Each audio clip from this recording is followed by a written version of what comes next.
Welcome back to another technical deep dive here in the debug zone. Today, we're tackling a big question and breaking it down with insights from other users. Hopefully, this clears up some misconceptions and helps you get the answer you need. So, buckle up, stay a little curious, and let's jump right in.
And that's a wrap.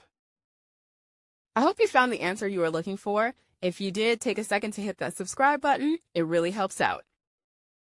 And let me know in the comments which solution worked best for you. See you next time in the debug zone.